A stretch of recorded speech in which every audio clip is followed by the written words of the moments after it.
ఇంకా ఈ అందానికి ఒకటి బోడముండ హైడ్రాని తెచ్చిపెట్టింది.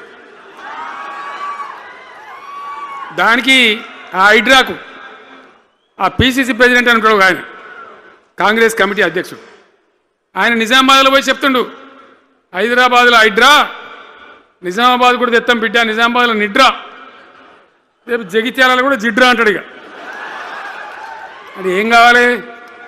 మొత్తం పేదల కొంపలని కూల్చుడేనా? కేసీఆర్ రాజ్యానికి వచ్చినప్పుడు 3.5 లక్షల మందికి పేదలు ఎక్కడ ఉన్నారో అక్కడనే పట్టాలు ఇచ్చినాం.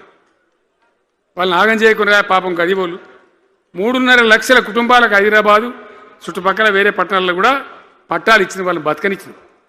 ఇలా ఏం కూలగొట్టుడు? అది పుస్తకాలు కూడా తీసుకుని పోరాలు చదువుకునేటి అంతే గిరితమా?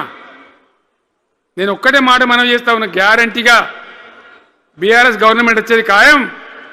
మొట్టమొదటి రోజులనే ఈ ఐటాంటోని ఎత్తి అవతల వరేస్తామని చెప్పి నేను మనం చేస్తా ఉన్నా.